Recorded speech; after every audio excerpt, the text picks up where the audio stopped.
Yo, yo, yo, what is going on, everybody? Thank you all so much for tuning into this live streaming segment of For the People podcast. And of course, as always, I am your humble host, Niko House, with a very special guest tonight. I would like to welcome everybody to the show for the very first time. And it's a goddamn shame it took so long. That's definitely on me. Rav, Bone, what is going on, my brother? How you doing? I'm doing all right. Thank you for having me. It's an honor to be on your show finally, and I appreciate the invitation. Nah, of course, man. Dog, I gotta just say off the jump, I remember whenever all this stuff with Palestine started a couple of years ago, bro, I used to watch your videos. I was like, yo, I don't know who this cat is, but he is roasted. I was like, where's this dude been at this whole time? Because I love the way you put things into perspective because it's like you use a Socratic method of comedy. It's like, I'm just going to put these questions out here. I will let you guys draw your own conclusion. And it's a Yeah. very tough line to toe, but you do a great job at it.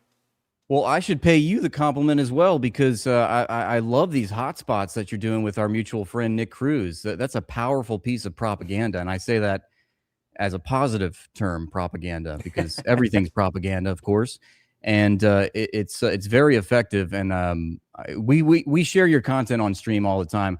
I've been covering your content for some time now too. Oh, I So yeah, appreciate it, man. mutual admiration society here.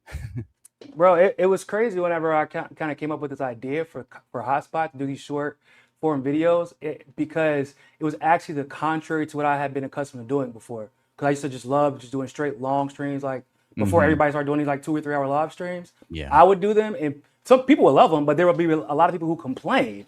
And I was like, well, let me just start doing short form and see what happens. I don't know if it's gonna work because I Yeah. like to give context. You know what I'm saying? Right. And people loved it, and I to this day I can't believe it because then people started actually copying it. Are you the editing wizard behind that? Because these videos are Bro, very well polished. Greg is our editor. Okay. His name is Matt Crab on Twitter. He's our Okay. editor, and Yeah. he is the goddamn goat. Like, bro, when we found him, like we've been following each other. And I've been watching some of his work for a while. I knew he was an editor, but like, it is amazing when you have an editor that is so in tune to politics and into your commentary and your analysis and your style. Because I send him the videos. I sent a couple of screenshots of things like that, like about kind of like what I want to appear in the video, and Hmm. he just knows how to make it pop. Like he Yeah. knows what I would want. He knows what best fits my style. Same thing with how he works with Nick, and like we both have our distinct styles, and he just knows how to make every single video pop, Hmm. bro. It's amazing, honestly. Like Yeah. we went to a different level when he joined the team.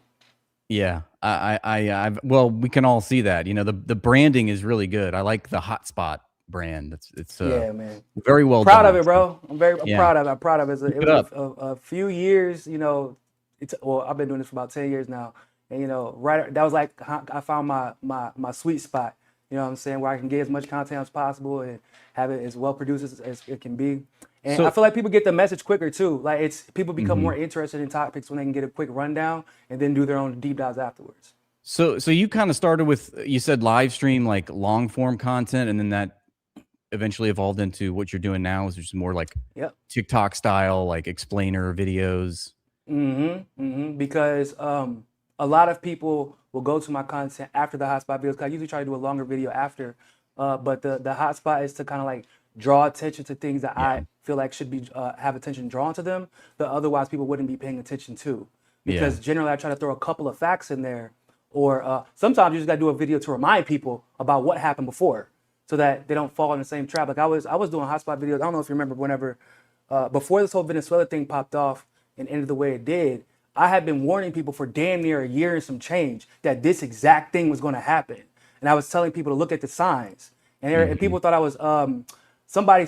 I remember somebody actually telling me that I was being sensationalist and I was overreacting to things that were happening. I'm like, nah, bro. They tried to send a SEAL team in to kidnap Maduro after the election. Did y'all forget that? Like that just happened. They're Yeah. like, but they always do stuff like that, and then look what happened. You Which you is so this is just what I was thinking too before we started, because doesn't it seem like everything that we've been saying and all the sources that we've been citing, it's sort of a vindicating moment for all of us here that have yeah, been covering this for quite some time. And now we're seeing everything that we predicted come true. Yeah, like, it's like the worst possible outcome. Like it's like vindication, like the worst possible form, because you're like, I told y'all this shit would happen, and people really don't understand the importance and the power of, if everyone is speaking about it, it's actually less likely to happen, right? If they're speaking Right. about it with enough time in front, because uh, what happens is people start having to think about their offices, their positions, and how to maintain them. But if everybody only starts paying attention after the shit's already popped off, it usually doesn't stop anything. Yeah. And it's a lot of the stuff that Maduro was able to go this long without being apprehended like that, because so many people were paying attention. They Hmm. got him because everybody wasn't paying attention anymore. That's Hmm. how they were able to carry this out. People kind of started paying attention more or less because of the drug stuff, but like they weren't paying attention like they were whenever Juan Guaido tried to declare himself president, for example.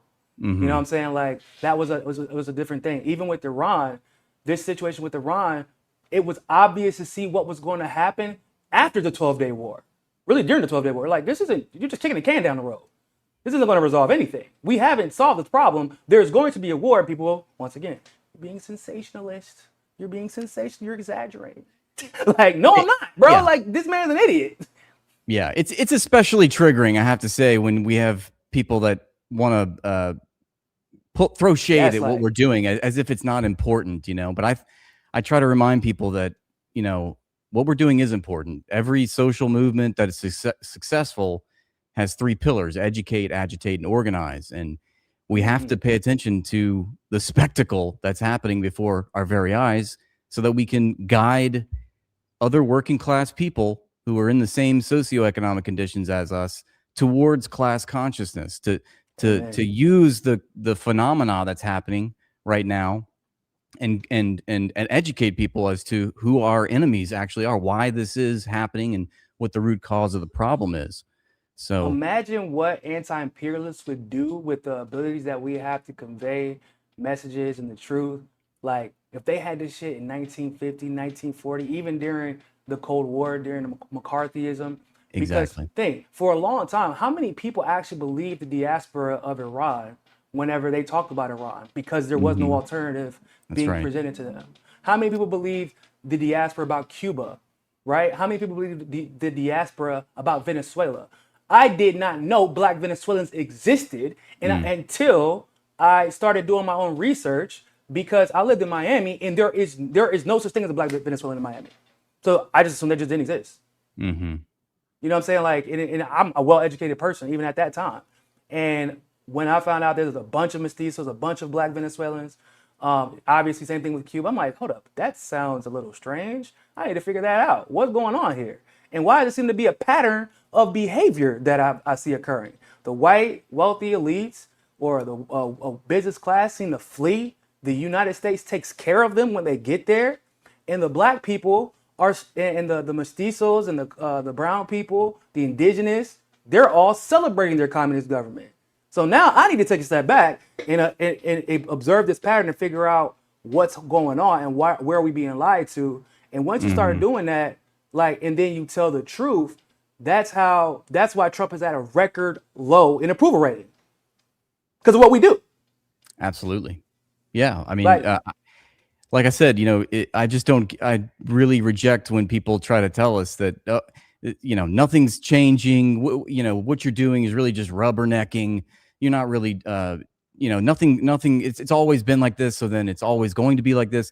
I'm thinking none of the things that are happening right now could have happened in the 90s, like when I was a kid. You know, I mean, we're able to be the media now. We can use the tools that these mega corporations also use to disseminate propaganda. And yes, it's an uphill battle, but I think that we're experiencing a sea change right now, and absolutely. I It's try to, crazy yeah, to say that what we do doesn't matter whenever these Zionist billionaires are paying Piers Morgan tens of millions of exactly. dollars to be on YouTube, not on TV anymore. YouTube. When they're paying what's his name, Mehdi Hassan, tens Hmm. of millions of dollars to start a network on That's right. YouTube and Twitter, doing the same stuff we're doing. They're just getting Hmm. billionaire donors to fund it, to make it Hmm. look more professional. Like, okay, so y'all took mainstream media and put it on YouTube, but why? If it doesn't work, if it's not effective, if it doesn't affect change, if it doesn't change the conversation, if it doesn't move the discourse in the right direction or the wrong direction, why are they so invested in it then? Exactly. I mean, you hit the nail on the head. Why do they spend $1 trillion into a PR apparatus that, is committed to controlling what you think and making sure you have, acceptable ideas and not unacceptable ones? Yep. Uh, I really quick, man. I gotta show you. Did you see the video that Iran posted today? Cause this war is getting a little bit scary now. I mean, it was scary yeah. before, cause we know Mhm. that what if the U.S. or Israel attacked Iran, like there was no avoiding World War III. Like Mhm. it's just there's no way because of all the Right. factors that play a part. So Oh, no, I after, don't think I've seen this one.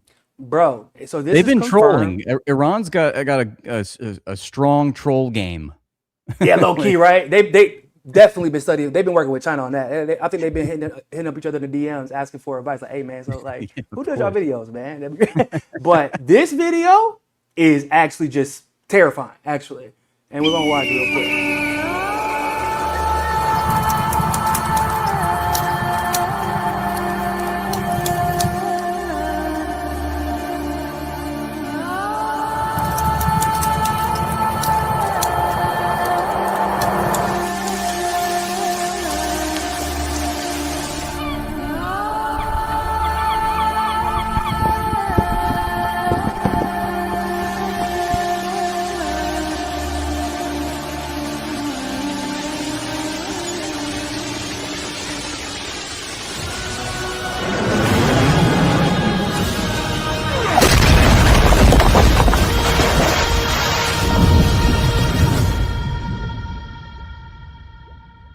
Bro, Powerful stuff. I'm sensing a theme. yeah, two things. I want to hear your take on it first. Well, I like how they connected all of the theaters, the front lines of imperialism, showing you that they seem like isolated phenomena, but this has been going on across the world: Yemen, Vietnam, Gaza, et cetera, et cetera. Now Iran, and I think Mhm. that's a strong, powerful metaphor to show that this is nothing new. And it speaks to this whole anti-colonialist, anti-imperialist sentiment, that's prevailing in the global South, in the places that the United States has decimated. They're tired of Mhm. this. They're tired of this epic that we've been living through, and it's no longer working. And Iran is the axis of resistance, and finally we're seeing the boomerang, the imperial boomerang, take Yeah, hold. that eventually that always comes back. Right. So one of the things that I took, so obviously there was a consistent theme of anti-imperialism and showing all the crimes the U.S. has committed in all the countries and the people that have been affected by it. But for me, it like was the ending because it was a missile landing, on the Statue of Liberty, which shapes the devil, The obviously about the ball. United Yeah. States. But like the thing about Iran is Iran isn't threatened. Iran doesn't Did- threaten. If they say something is going to happen, if they show something happening, mhm. generally speaking, it gets carried out. So So my question to you're you would saying be: do this is you more think that ominous? it's a possibility that they could attack the United States directly? I don't think that is a possibility. I'm not a military expert. I'm not inside the Iranian chain of command or anything. I don't know, but judging by everything that they've said, which has been truthful, they've been absolutely, you know, what's the word? They've been honest throughout this whole Yeah, they have. thing, and I guess I see that video as more of a metaphor, that they're Mm-hmm. they're going after the Epstein class. That's why I see the ball statue. I think that's the Epstein class. Yeah. They've been very good at their messaging of always invoking Epstein class, and they always make a distinction. And I'm when I say they, I mean like the likes of Professor Morandi, who's the Iranian spokesperson, and also a lot of the Iranian officials, like the foreign minister Dr. Arakchi. They always Mm-hmm. it's like they're teaching the Americans class consciousness. They're like, we understand that the Americans did not vote for this war. They did not want to, attack Iran. In fact, this war is being imposed upon Americans and Iranians Yeah. alike, by the Epstein class. And I think they do a very good job of always, uh, distinguishing the two and saying we're not interested in attacking American people or the country. You know, we're going after the the Zionist capture of the government, That is basically. a sentiment that is only maintained seemingly by our evil adversaries in the global Hmm. south and in Russia. Like, it's insane how often we hear from even Putin, for example, our war's not with the American people. We know that y'all have no choice in this. We know y'all don't run your country. Like, Hmm. they're very aware that even Trump, who puts on this, machismo act as if he's in charge, they know he's not in charge. They Hmm. know it. They're like, bro, you sitting here, you're acting goofy, putting on this tough guy act, pretending as if you're in charge when all of your actions demonstrate how far from the truth that is. Because Hmm. nothing you're doing is conducive to like your self-interest, let alone the interests of the United States, let alone the Hmm. people. Like, you knew you couldn't win this war. Iran knew, bro. Have you seen the video of General Mattis talking about how dumb it was for Trump to get into this war, how ridiculous it is that he thinks that there's going to be an unconditional surrender? And this is the same General Mattis who, for his entire career as a general and his entire career after, is obsessed with finding any excuse he can to go to war with people. Hmm. Literally, he left the Trump administration not because they were waging too much war, because Trump said that he wanted to pull troops out of Syria. That's why Mattis left. And even he's like, bro, Yeah. there's a reason we haven't gone there. Right. It's always a powerful rhetorical point that, like you just made, when you have actual United States government officials, telling us the truth. And like you said, he resigned. It kind of reminds me of, the fact that Henry Kissinger, at the end of his life, Henry Kissinger correctly called out the NATO expansionism as being the cause of the war with Russia and Ukraine, and What? he condemned. Yeah, I mean, it's pretty crazy. But and also there's a That's whole pure slew irony. of officials going back to the Cold War. George Kennan was the first director of policy planning in the Cold War. He literally formulated the whole containment policy against Russia, or against the Soviet Union at the time. And even Mm-hmm. he, in the 90s, and at the twilight of his life, he gave an interview with the New York Times saying, this is awful. Like, this was after the first round of NATO expansion, which Clinton initiated in like 1999 or Mm-hmm. 1998.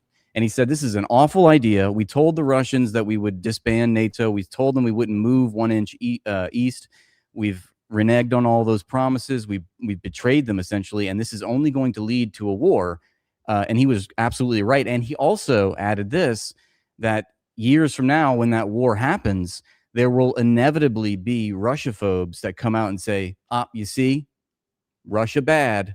Look at that. They started a war, but that would be completely wrong. So yeah, Yeah. I think it's a powerful tool to put that point in your argument, that like, no, look, this general said so. This former director of policy planning said the same thing. Are they just Kremlin shills? Are they, Right? These are people who are like Mhm. Russia-phobic, McCarthyite. Like, Yeah. listen, guys, listen to this. Listen to this. So for context, Mattis was a four-star general. Mattis served until, well, I think 2013 or something like that. Joined the Trump administration, and he resigned because he wanted more war. And this guy is like, hey man, nah, this isn't it. This isn't a good look. And I think that what we're seeing is a situation where targetry never makes up for a lack of strategy. And by that I mean 15,000 targets have been hit. There have been significant military successes, but they are not matched by strategic outcomes. Now, some of the strategic outcomes early on, unconditional surrender, regime change, we're going to dictate who the next supreme leader is, those were clearly nonsense. Those were delusional. And I think that what we're seeing... Look, hey, don't listen to Nico. Private Nico. Well, listen Private to the Nico. general. Yeah, you know Yeah. what I'm saying? Like, I was in the military, and even we knew back then, because there was always conversations about whether or not we were going to go to war with Iran. Really, since I remember when Obama got elected, because of the whole Iran deal, the nuclear deal, Yeah. JCPOA. and there was always a question about whether or not we were going to go. And I was working in a military intelligence brigade. Everybody was like, hell no. Where would you get that idea? I'm like, well, we always got beef with them. And everybody was like, all the officers like, bro, we cannot beat Iran. There is no way in hell. If we did a draft today, they said, we still could, like at that time, it was about 2010. They said we still couldn't beat Iran. Yeah. You bring up a good point. They've done war games. One of the most expensive war games I've come to learn was Project Millennium Challenge, where they war gamed a scenario with Iran. And apparently they've done this many times since 2000, I think 1 or 2. And every single time they've done this, they being the Pentagon, the United States military, every time they've run this war game, they've lost, and a whole manifest of different ways. But yeah, I think that clip that you just played, the general, he might very well love the idea of war with Iran, but what you hear him saying is that this plan makes no sense. And I think that's true. It doesn't. And which is what a lot of us have been saying to just to bolster our point of how much he's not in control, right? It's like this war doesn't make sense. Anyone with any level of rationale, any level of military experience who isn't a weekend warrior cuck like fucking Pete Hegseth, like anybody. I mean, look at Joe Kent. Joe Kent is like, he's actually been firm on this stance since before he was in his position. He didn't change. He's actually been consistent for all my critiques of him. Like, it was Trump who changed because Trump fired Bolton for wanting to do what Trump is doing right now.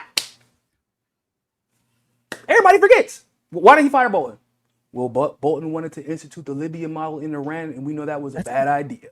That's a really good point. I didn't even think about John Bolton, but you're absolutely right. I mean, you see tweets from like 2013 saying that, or from Donald Trump saying, oh, Barack Obama is going to pull us into a war with Iran because he's a terrible negotiator.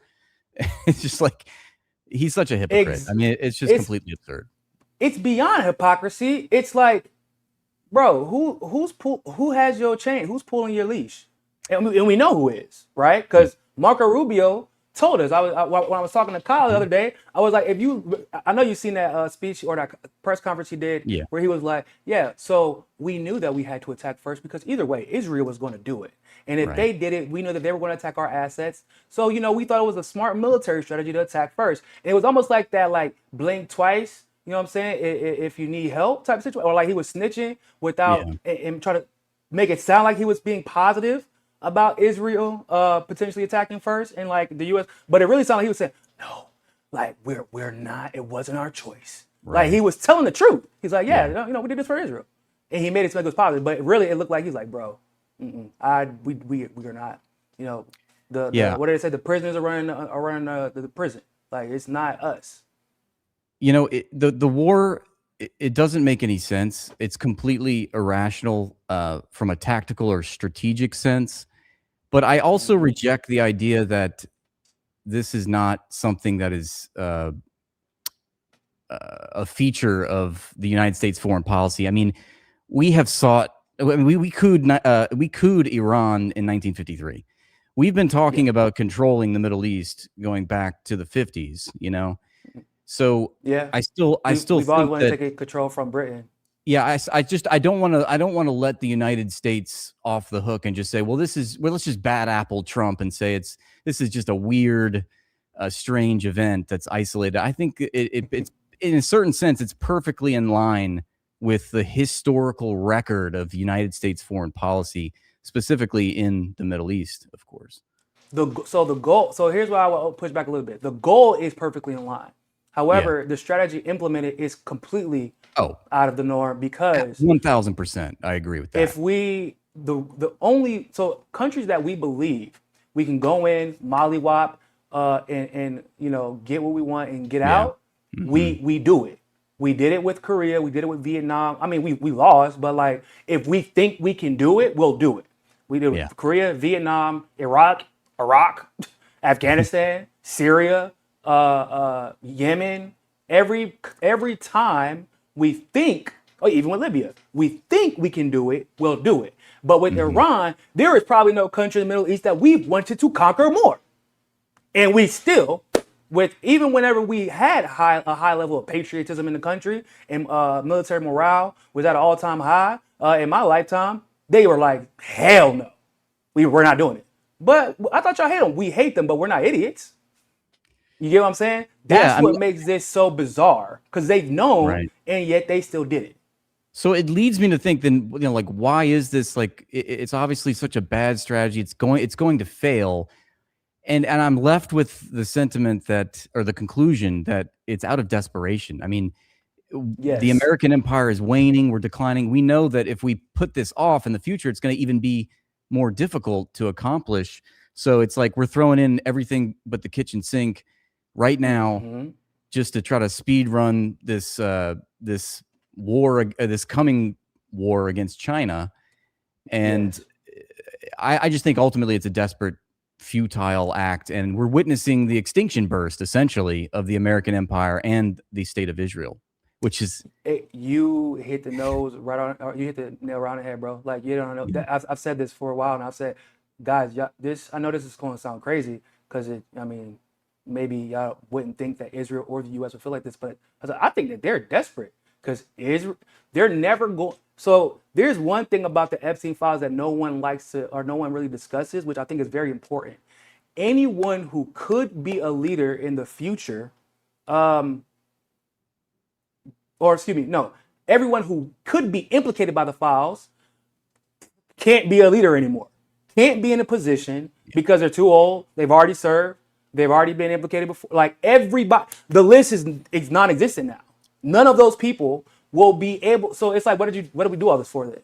We have to use the last person we have left, and he's also just so happened to be the dumbest motherfucker who don't really care, and he has the most. We probably have the most on him than we do any other world leader on top of all that. And people already don't like him, so he don't really give a shit. He would do anything just to piss off the other side as it is. So now so Epstein's gone. They got they arrested Ghislaine Maxwell, supposedly.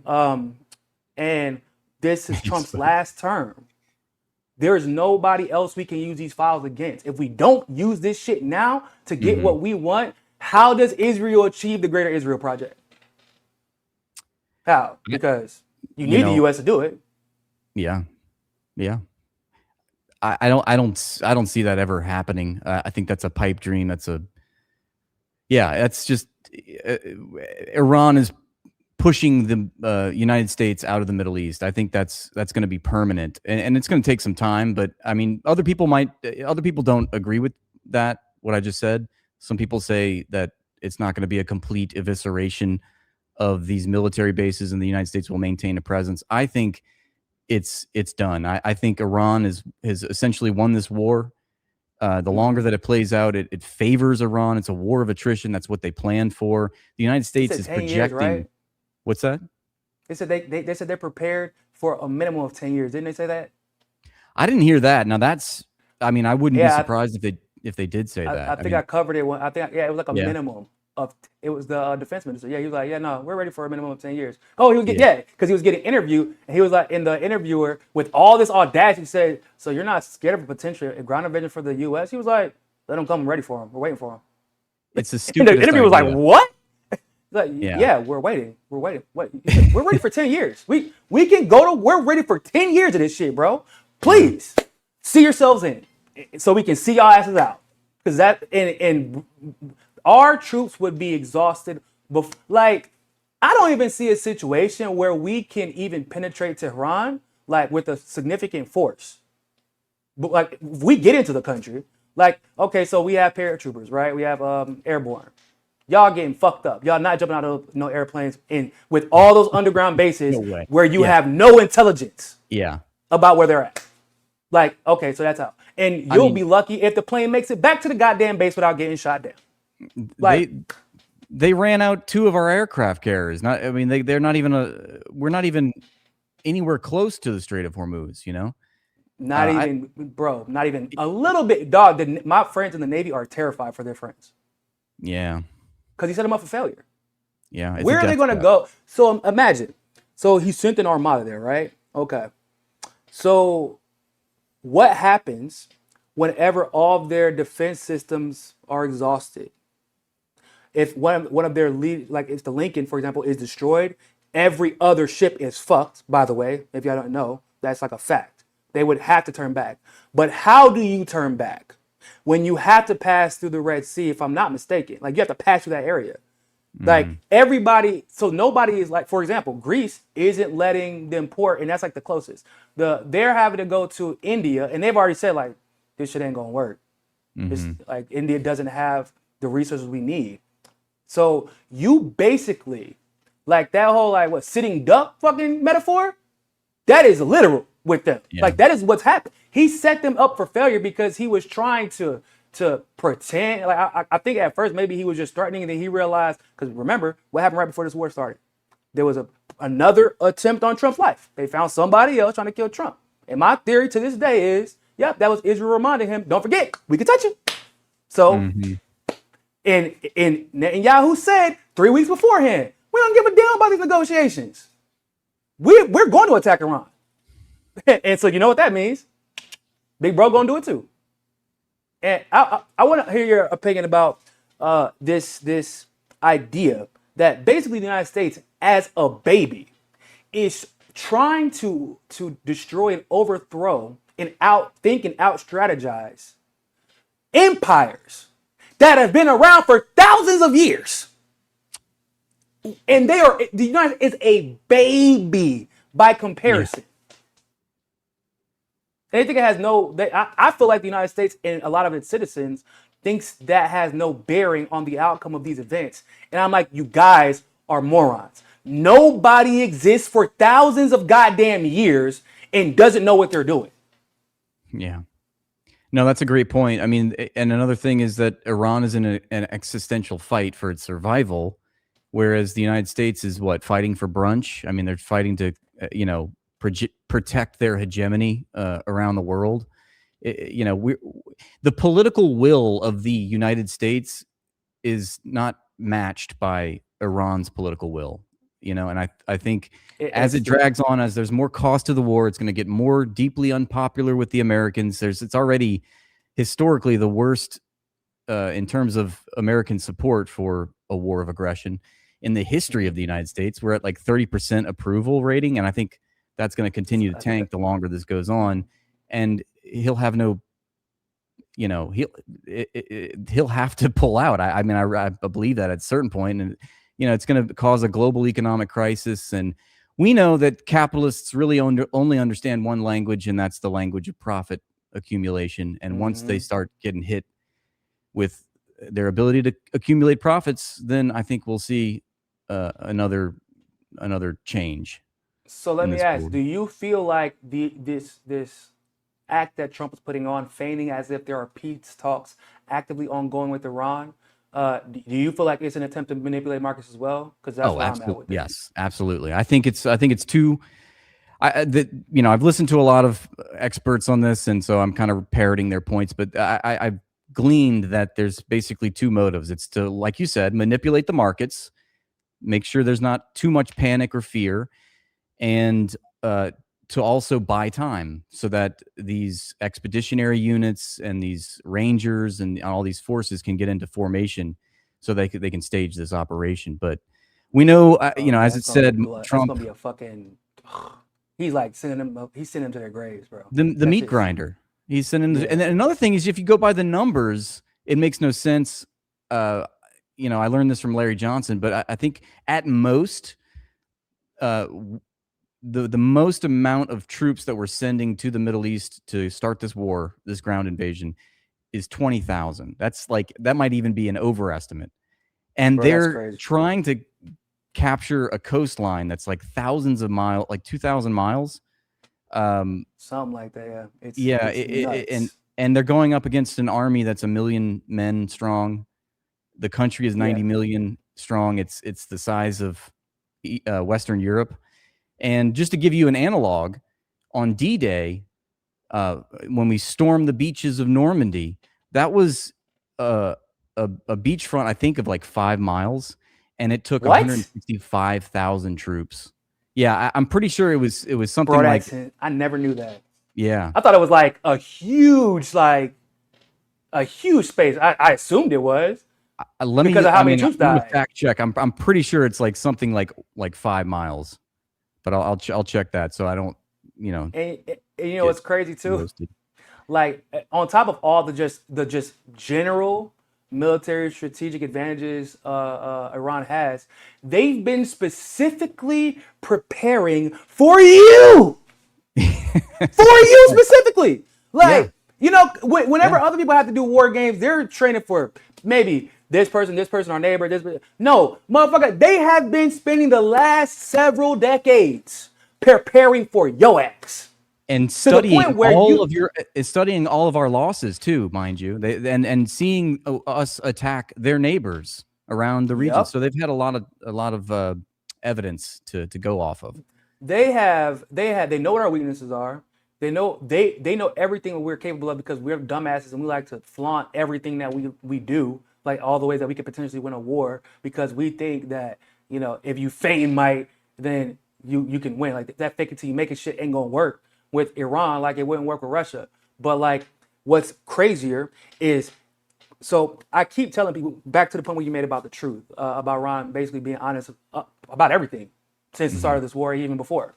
They said, yeah, man, we have shit that y'all haven't seen yet and that y'all can't stop. And that Israel can't stop. And they're like, yeah, there's bullshit. And they're just saying that because they hypersonic. It's like, isn't that the first rule of war is to know your enemy? We don't know shit about Iran or the Iranians. Exactly. That is my theory is that is why the 12-day war stopped. It like Trump attacked the nuclear centers and then pretended as if he actually destroyed those facilities because when Israel got hit by that hypersonic, they were like, hold the fuck up. When did they get this? Why didn't nobody know? Why do we have so many Mossad agents in Iran if no one can tell us that they got a goddamn hypersonic that we can't know, our defense system don't even know is coming until it's already hit us? That's what happened. Yeah. And another point is they have the entire missile supply chain. It's not just the missiles that are ready in the launch sites that are underground. They've got factories. They're still going, they're still producing more missiles every day.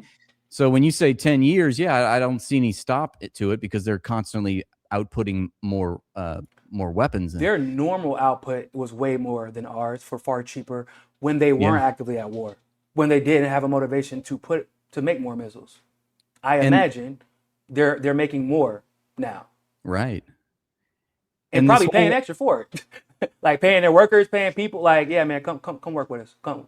We're gonna end these motherfuckers today. Like it's we've all been patient, we've all lost enough family.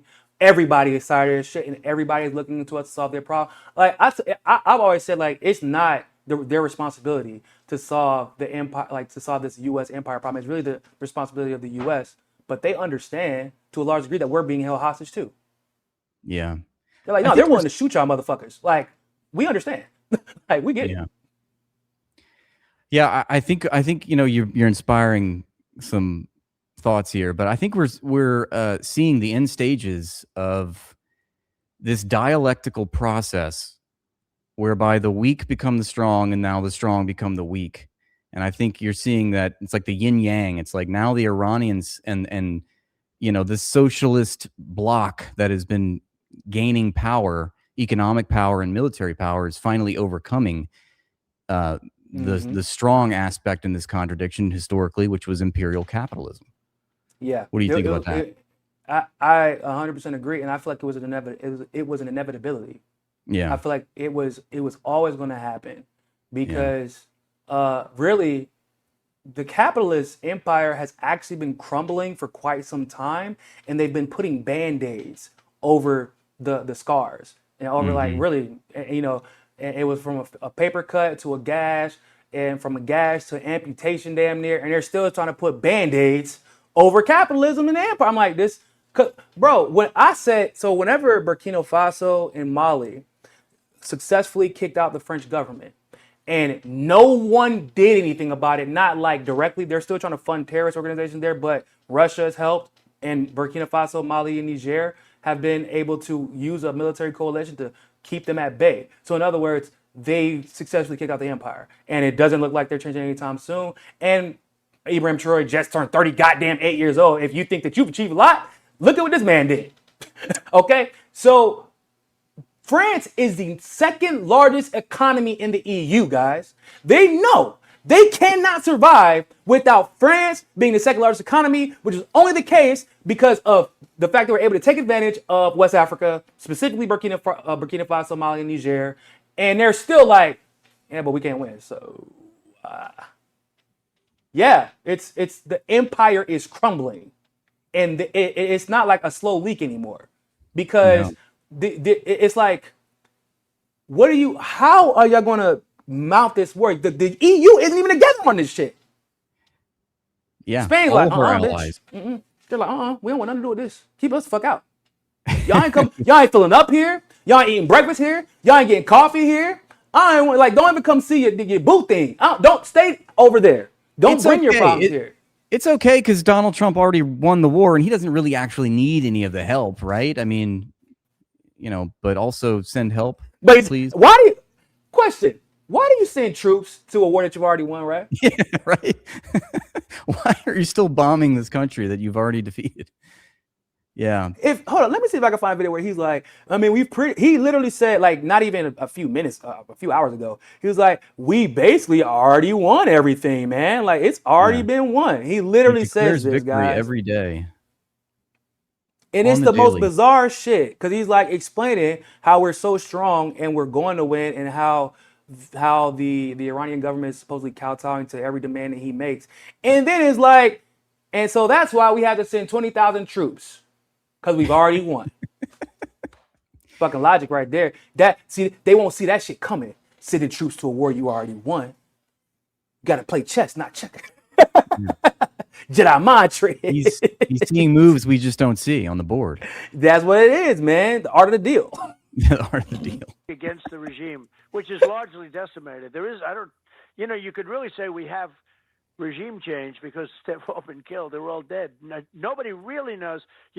The reason they gave us the 8 chips is I wanted them to prove that we're dealing with somebody that's allowed to deal. And they say, we will give you a present.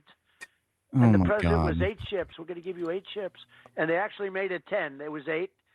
And I heard on one of your shows 2 days ago in the morning, a very good show hosted by very good people, Fox and Friends.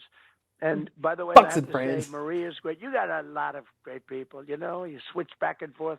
Maria's great. You have so many great people. Please keep talking good about me, please. You can't have everything. You have a couple of lousy ones. But you can't have everything. But I watched on the show in the morning. They said, it's very surprising. There are 8 ships coming up the strait, and it's exactly what they told us they were going to give. And then they added 2 more. And that proved to me that we're dealing with the right people. But then they didn't want to say that publicly. And I said, well, you should say it publicly. And now they are saying it publicly. Who said that? Yeah, nobody said it publicly. Are the 8 ships in the room with us, please? I mean, because the economy would like to know. He's such a bloviating idiot. He's such a pathological liar, and he's not even good at lying. I really don't think he cares whether or not we know that he's lying.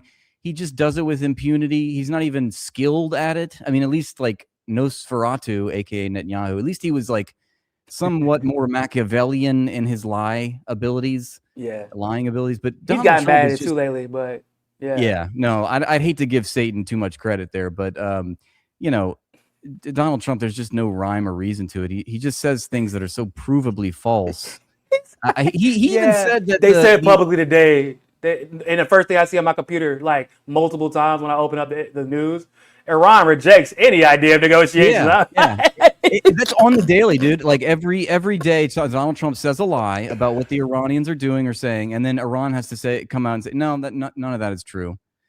He's like, we basically killed everybody, and the supreme ruler or supreme leader's son, who is now the supreme leader.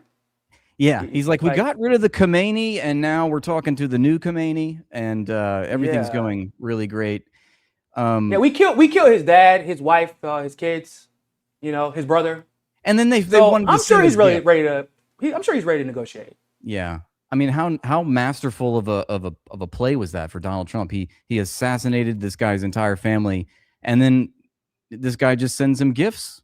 And also, did you see this? That Donald Trump said that the Iranians asked him to become the supreme leader, and he said no thanks. Bro, Can you what? This is just. Oh my God. It's so This absurd. You can't even. He's really a fucking do clown, bro. It's like Yeah. I can't believe this man gets to just get up every day in the Oval Office and taxpayers paying his fucking bills to just be just to put on a fucking circus act. Like this is nuts. This is the most expensive satire in the history of the world, except for people are actually dying because of it. Like it's just crazy. Yeah. I thought my tax-paying money was gonna afford me better psyops. Honestly, can we throw? Yeah, this and we up deserve away? better. God damn it! If we're gonna go all this damn struggling, like we deserve it. Like it's insane to me. So do you know how screwed? First of all, I remember who I was watching. I think it was maybe George Galloway when they were like, he was basically saying like, the United States has never in its young history, to our knowledge, killed a spiritual leader before, and there is a reason for that. Because imagine killing the fucking Pope, right? Imagine if Iran killed the Pope, like, and everybody knew it was, like, all hell's breaking loose. Like, bro, they're still telling us that Archduke Franz Ferdinand dying was justification to start a whole fucking world war. We know that was not the real case, but like, the Archduke getting killed started a world war. Now imagine killing the goddamn Pope. Imagine killing the Archduke of Russia. That is what you did when you killed Khamenei. Excuse me. So what's even crazier about this new Khamenei, his son, do you know what the main complaint was about him whenever they were trying to select him as a new Ayatollah or decide? He issued a fatwa. Yeah, it was because he wasn't clerical enough. He doesn't read scripture enough. He isn't religious enough. Like spiritual peace. Like, no. Why? Because this motherfucker spent all his time with the IRGC, Rathbone. This motherfucker spent his time preparing to go to war. Right. That's what he was doing. I killed the peaceful guy, man. Mm-hmm. Go ahead. And you're talking about Mojtaba Khomeini, the son of. Yes. Right. That's what he spent his time doing. This is what happens when you assassinate all the moderate dissidents. Only the radical extremists now are, the hardliners. This is what you created. This is exactly what Israel wants, of course. They want to have the perception of, Iran is just, they can't be negotiated with. Well, it's because you murdered all the negotiators. And also another point is that the father, Ali Khamenei, was the lone holdout for acquiring a nuclear weapon. He issued a religious, fatwa, which is a word I just learned, and I feel so educated saying it, so I use it. But that basically said, the Iranian government will not pursue a nuclear weapon. It's against our religion. Well, he was the only one that was barring the Iranian government from procuring a nuclear weapon. Well, now you just got rid of that guy, So, imagine the amount of respect they all had, knowing that was putting them in danger, right? But they're like, they respect him so much. If he says it, man. Yeah. And so the one person keeping them from getting a nuclear weapon, you just killed. And he's also the one person that they respected so much that they listened to, even though they knew it would lead to a war, because the U.S. doesn't respect you unless you have a nuclear weapon. Yep. It's the dumbest shit. Like, I told people whenever I said, y'all know why Iran at that point, before the war started, had never killed an American. I said it isn't because they couldn't. It's because they were actively choosing not to, because that Khamenei was warning everybody before they retaliated in whatever situation they had to retaliate in. And I said, y'all can go ahead and start getting your calculators out, start getting your pencils out, start keeping tally, because that's just over now. I said that number is about to rise. That 0 Americans killed by Iran number, that shit is about to rise, and it's probably going to hit the thousands in a couple of months. Because the only one stopping it from happening, they just killed. Mm-hmm. It's tragically hilarious. Just the fact that Donald Trump is making Iranians younger and more angry. I mean, they got rid of the 80-year-old guy, and now they got the 50-year-old guy, and he's angry and he wants his nukes now. And that is so incredibly young, because he's running an empire, guys. Yeah. Like, not in a traditional sense, like what we Right. think of the United States. We're talking about The Persian Empire. this is the Persian Empire Yeah. that at one point controlled 40% of the goddamn planet's population, y'all. Mm-hmm. This is that empire. They know how to do shit. They know how to run shit. Like, I think people kind of forget sometimes. At the same time the Ottoman Empire existed, some people actually think that that they were rolled up into one. No, they were never. It was Persia and the Ottoman Empire. In other words, Iran and everybody else in the Middle East going at it. That's who we think that we're gonna beat with like 8 fucking ships and some goddamn water guns and some airsoft pistols, like, because that's what we're doing effectively. It makes no goddamn sense at all. I keep telling people, I don't know if you have a passport, I don't know if you have a residency in another country, but I keep telling y'all every day I get on here, learn another goddamn language, get a passport. While it's still valuable, by the way, because I'm not sure how long a goddamn U.S. passport will be able to get you into a lot of the countries that it gets you in right now without an issue, and how much it facilitates the process of a residency. Because every advantage that you had from being a United States citizen and what you could bring to a country is disappearing right in front of our very eyes. So, Yes. yeah. 1000%. We are witnessing the erosion of American, acceptance on the world stage, essentially. We're getting clowned about it too. It's crazy. The bro, did you see? Please tell me you saw the Drewski video with Erica Kirk. Wait. Oh yeah, I did. We watched it on stream Bro, last night. I gotta put it on here, guys. I thought it was AI AI for a whole at least half, and then I realized, it's actually no. Drewski is really just like he really goes for it. The most, bro. He's like becoming known now just for going OD on these skits, like to the point where you're like, Nick, how did you find the fucking people to be a part of this skit? Where is the like? It's just crazy. Yeah, it's a whole production. Get on your feet. He did. I don't know if you saw the one he was making fun of pastors, like super churches. He did one for about making fun of this. Bro, it was.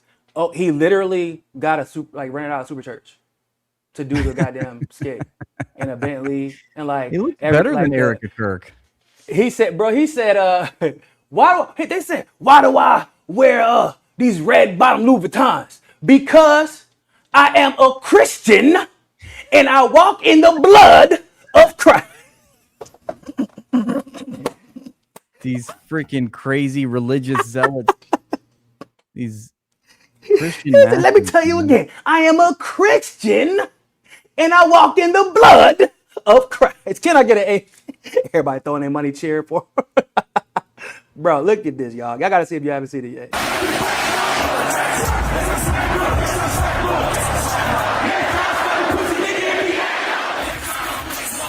We're coming out to drill music. War is raging in Iran. We're praying for all hold the on, soldiers before. So I need y'all to know the last part of that part of the clip, the end of the song. They said, "If you snitch, we gonna kill you." So yeah, that's what makes that shit. Listen to it. Yeah. Get on your feet, boy.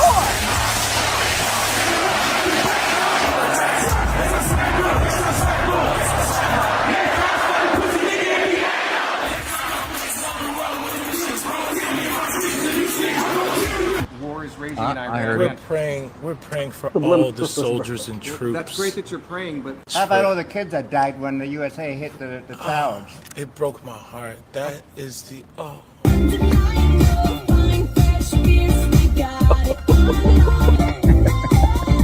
Bro. In what ways have you grown closer to Jesus? I serve a righteous God. And that is why we say our prayers. We are all his children. But when I say children, I mean like the holy, blessed Trinity, which is why I hold the Bible. Coming out to these Bill Dreams and nightmares, bro. Come on.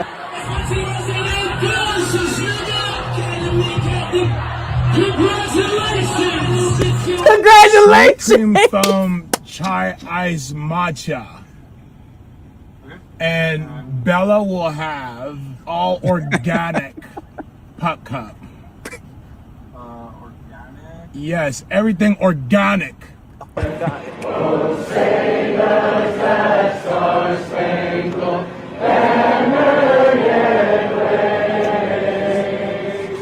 Bro, you see him? You see him? Yeah. 4, 3, 7. Oh my word. 4, 3, 2. Hold your chest lifted. We're gonna lift. We have to protect all men in America, especially all white men in America. Those are the boys that we care about in this country. Do you Quiet know part. that? America is built on their backs. You know that was a real goddamn speech, basically, that she gave. I learned that today. Oh, really? I Yes. just learned that too. Then I guess. She literally, so she says during like some kind of event, young men shouldn't feel afraid and ashamed of who they are. We have to protect them, especially young white men. You shouldn't be afraid of who you are. We have to protect them. Bro, I said, what the hell? How was this not aired all over the world when that shit dropped? And it's because the algorithms have been protecting her. Actually. And the fact, I mean, go ahead. she's got a point. I mean, the most persecuted social group in America is certainly young white males. Yeah, definitely. I don't know It's why you're 100% laughing, true. Nico. I'm being dead serious. No. Apparently, it's actually the ones with the curliest of hair. I don't know if there's like a Yes, correlation exactly. there. This is It's like they say they just know I'm one of them. When they see me on campus from across, they say, "Look at that Silverstein over there." I can't When it's- express myself in today's society as a white male, and that is a problem. I mean, I'm parodying it. I'm being satirical, but this is literally what people, They've really that I've been encountered feeling in this, my yeah. life. This is what they think. I mean, I Look, say I she. can't just say what the fuck Drewski's I doing a want good to job parodying. without I can't say what the fuck I want to without consequence for my actions. People are actually judging me based off of the content of my character, man. What the hell? What's up with that? Thought I was just like something you just say. Like whenever like you want to tell black people to stop complaining about stuff and talking about Right. race. Like I thought, yeah. Yeah, and he's like, anyway, I'm late for my class at Harvard, and then I got a meeting at Chase Bank. I'm getting a loan for my startup venture capital firm. Already, I've only been at Harvard for 2 years, and I But actually I'm the would victim. have, yeah. And what's the crazy part about Harvard? So it's one thing that you learn when you go to a public Ivy League is how these other Ivy Leagues function. So UNC I graduated from UNC, University of North Carolina, Chapel Hill. We practice what's called grade deflation. In other words, like just because you get an A doesn't actually guarantee that you'll get an A if too many people got a fucking A in the class. Like they will make it so that you have to get like a 97 to get an A. So Harvard, on the Equity. contrary, actually performs what's called grade inflation, specifically because to keep receiving their endowments and to keep being seen as prestigious as they are, they have to make it so that people are graduating with high GPAs, that it's easier for their students to get into the other Ivy League professional schools and grad schools, and that their salaries are still the highest when they leave. So they make sure that students leave with an A. My friend who went to Harvard Law said that she skipped class for damn near 3 months and still got an A in that bitch. I was like, what? They didn't notice? She's like, nope, they didn't notice. As long as I their was like, parents well, what part? kept sending the donations, right? I mean, Exactly. Well, she ended up going on a full ride to Harvard because of her career at Yale, because she had straight A's at Yale. But Yale's the only Ivy League that also practices grade inflation or deflation.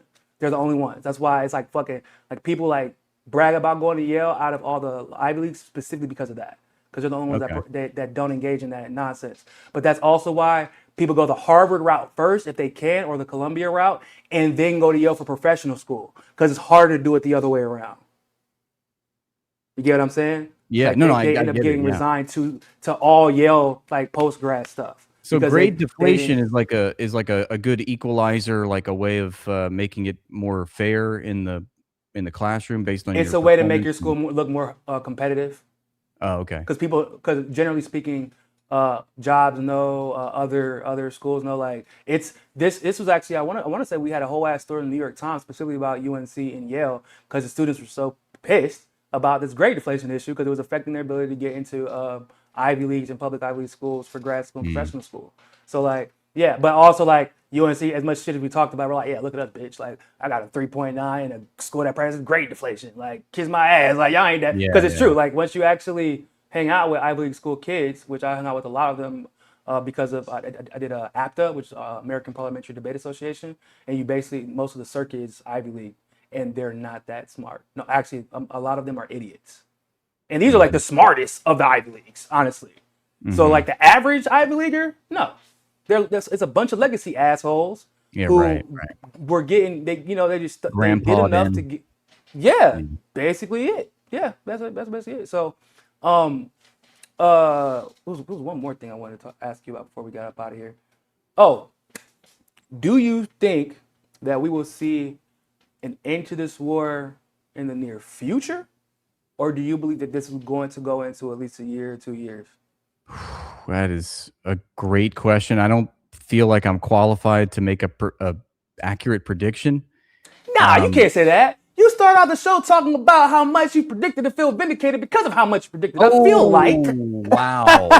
Shots fired. Come on, Trump. All right? Stop contradicting yourself. It's been All right, 30 minutes. Okay, all right, okay, Nico. Fine.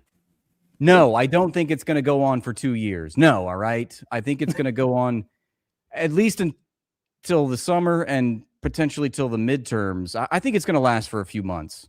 And I think I really, I mean, from what I hear, Israel is getting ripped apart, and we're not knowing about this.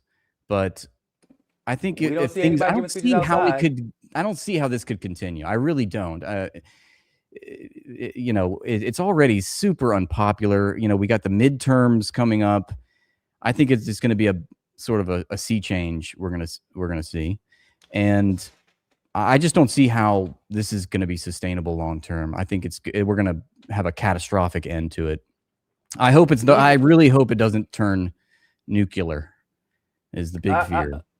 I don't know if it'll turn nuclear, but I don't think that it's going to end because of the midterms. At one point, I might have thought that, but when I saw, like we kind of agree, Trump is trying to lie about the war and the status of the war, specifically to manipulate the markets, right?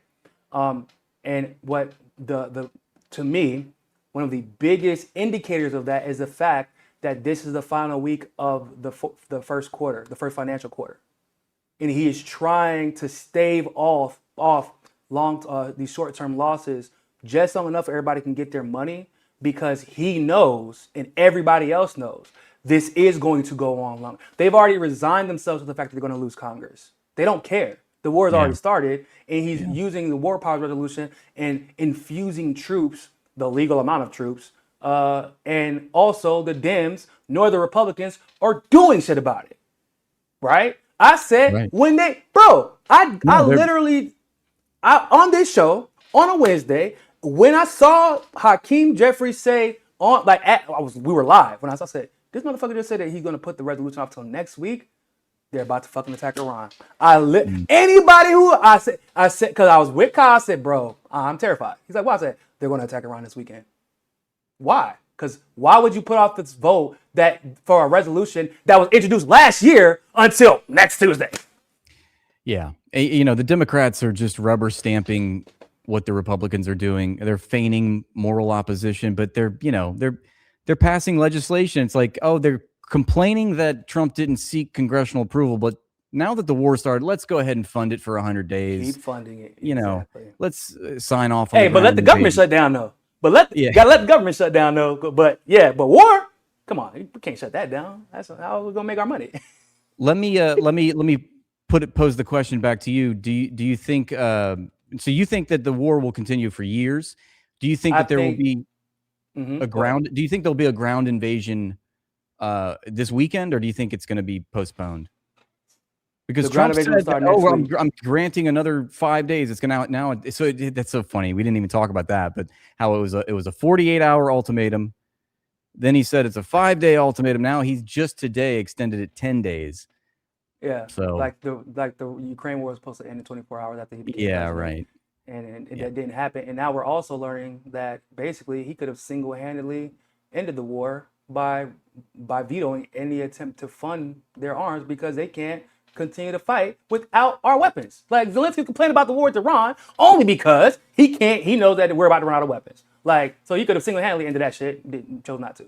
But on the Iran note, I think that it will be the end of next week is when he'll send troops on the ground. Yeah, and the reason Okay, why is so because so we know when do billionaires in the elite, really the Epstein class, make the most money during market volatility. So when everything shoots up because of this, 'cause everybody knows it's a lie. That's what's crazy about it. But they can justify the stocks going up and infusing money and buybacks, and they got people betting again, all that shit, how it works. Like what we saw during COVID under Trump, ironically, whenever somehow they reached a record high in the stock market, but nobody was fucking working. Like nobody's buying shit, but somehow record highs. Yeah, basically we're going to see something like that happen. Everybody's going to cash the fuck out before the market dips inevitably because there's no way. Like, bro, we're not sending 20,000 troops. We're not mobilizing 20,000 troops. We're not going to spend the money, the manpower, and the labor to mobilize 20,000 troops, and the motherfuckers are not going to get used. There's no way. In no scenario has that ever happened in the history of the United States. We're going to go. There's going to be a ground invasion, and like we said, he's sending the sheep to the slaughter. There ain't no fucking ranger. Rangers are made for specialized missions. Special forces, Delta Force, same thing. Specialized missions, quick, get in, get out. Like they're not they're not grunts, right? They're not. This isn't the type of war Rangers and Special Forces are meant to fight and win. And 20,000 grunts ain't enough to do shit within a country of 90 million people with a military of 1 million people deep that is so efficient at what they do. They can train other people in other countries to fight terrorists and win. Because that's what Soleimani was doing. That's why they killed him. They're like, yo, this dude is way too good at killing the people he's way too good at killing ISIS. We got to get him up out of here. And that's when ISIS started coming back in all the countries that he got ISIS out of. Like if Soleimani was still alive, Bashar al-Assad would still be in power. Mm-hmm. They had to get him out because he was too goddamn efficient at his job. Like but that's a type of military we're dealing with. How often do we train military, rebels that are really terrorists, and that shit just blows back and shoots us in the face, kicks us in the nuts because we're not actually that good at it. But they're good at training, arming, maintaining morale, which builds coalitions, friendships, and builds confidence in your leadership and instills confidence from the troops into their leaders because, like, damn, these people, the soldiers in Iraq respect my commander. My commander served over there with people that he doesn't speak the same language as sometimes, and they speak whatever Arabic they speak, and comes back to Iran like it's nothing. Yeah, let's kill some more terrorists. Like, bro. We're sending. There's going to be a ground invasion. Why? Because the stupidest possible thing Trump could do right now. And if there's one thing that we've learned this last year, Raph, before we get up out of here, it is that Trump will do the thing that is the stupidest possible thing to do in the moment. That is one thing that we've learned this last year. He's been consistent on that shit. The first term, it was like, I don't know what the hell he's gonna do here. Like, oh shit, he's gonna have a meeting with Kim Jong-un and have President Moon cross North Korea. Oh, that's kind of strange. Like, you couldn't. He tried to make sure his left couldn't see his right coming. This is not the same administration. We can predict everything. The stupidest possible shit that he can do. That is exactly what he's gonna do. I mean, I wish we could end on a more positive note, but I mean, you're absolutely correct. And hey, I wanted to ask you, I had a question because I saw that you posted a video about your name was being searched on Google. You found it on Google Trends in Israel. I wanted to just ask you about that. Like, how did you come about that? And like, what do you make of this? So what is that about? So that same day when I discovered this, yeah, there was multiple attempts to hack my Twitter and my Instagram accounts, like my largest accounts. And it happened in the exact same way. They tried to send a link saying that somebody tried to sign into my account and to change my password. Okay. Right? I'm like, no, because if somebody tried to sign into my account and it wasn't me, they ask you, did you try to sign into your account? Like, or they'll alert you to tell you that somebody tried to sign into your account and where they tried to sign in from. Like, I'm not an idiot. I've done this for long enough to know. I've signing all the time. So like, I'm like, this is strange because why would they only try Instagram and my Twitter, my X accounts? Because like they didn't try to hack my TikTok, for example. I don't post there anymore, right? They didn't try to hack my Facebook, for example. Like, and I post there often, but I just started really building my following back up there again recently. So like, and this is after I had like several viral videos. That's what I was wondering. Did it coincide with some viral clips that, and then they caught their attention? Yeah. Specifically about Iran and Israel. I was talking about the fact that, don't you guys find it a little bit strange that at that moment, the United States was claiming 4 people had gotten killed, just to have enough that they have less people killed than Israel, who was claiming, I think at the time they only had 7 people killed. And then the U.S. raised it to 6. And then Israel raised theirs to 12. And I say, isn't it just a little bit suspicious, guys? Because I'm pretty sure like that is exactly what's happening. They know if Americans discover that we have lost more people than Israel has, all hell's going to break loose in this bitch. And they know it. So they have to keep the numbers low. And bro, they try to hack my accounts. And I had mentioned on Twitter, like, yo, content creators, be careful, because it seems like something that's happening. Because another friend had his account hacked recently. It took him forever to get back. But like, and then somebody was like, oh, this might have something to do with it, and showed me the article from Mint Press that was done that day about people getting searched up in Israel. Anonymous accounts, though, getting searched in Israel, which was like strange in and of itself.